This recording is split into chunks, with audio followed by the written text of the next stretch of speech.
करी मिना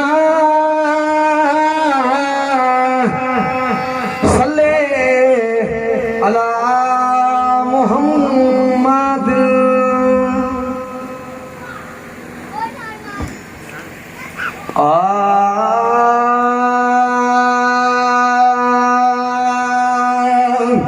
मिलाद करण वारा अज अरफ मुबारक थई। मिलाद करण वारा अज तोखे मुबारक थई। मदनीअ खे मञण वारा अज तोखे मुबारक थई।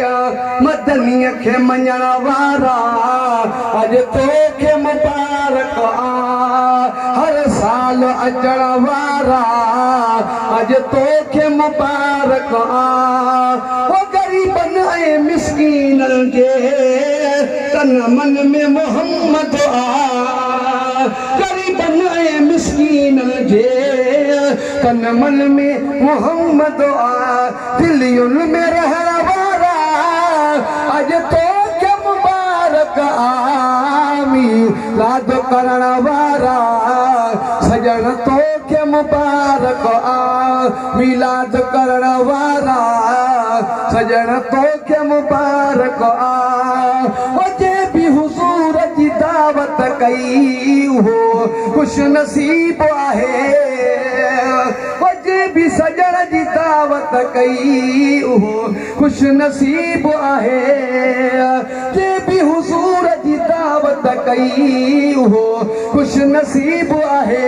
भले भाग ॾियण वारा अज तोखे मुबारक मिलाद करण वारा खोखर तोखे मुबारक मिलाद करण वारा सजण शफीक तोखे मुबारक हर साल अचण वारा फिरी तोखे मुबारक।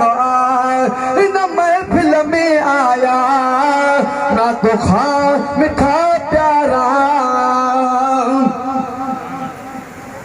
ओ अमर शम्स कमर शजर में आका जो नूर याकूत लाल दुर में आका जो नूर लोहो कलम नहर में आका जो नूर हर दर पिंजर में आका जो नूर पर शमसी तुझे अंदर में आका जो नूर मुरसल जो नूर बेशक साहिल सहूर पर ब्याई जंगे बूथ में आ पथरो तंजो बूथ मां गुला नबी मैसरवा ब्याई जंगे बूथ में आ पथरो तंजो बूथ ना तो जिन सच्चो रखियो से लखी व्या लाहूत महबूब जे मिलाद खे जन किनो समझो कूद गुलाम नबी सरदार दहूं जे सुया हिकड़ा सूत शायद जिन ऐं भूत मत हिनन खां भी भलो हुजे।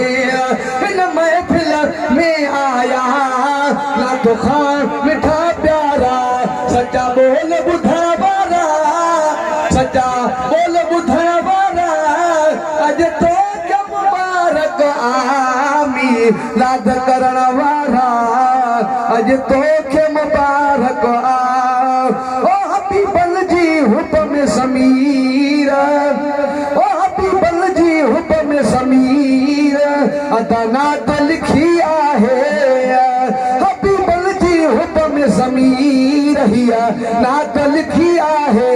ए देसी लिखण वारा ए देसी लिखण वारा अज तोखे मुबारक मिलाद करण वारा अदा गुलजार तोखे मुबारक हर साल अचण वारा फिरी तोखे मुबारक हर साल अचण वारा फिरी तोखे मुबारक मिलाद करण वारा अज तोखे मुबारक हर साल अचण वारा फिरी तोखे मुबारक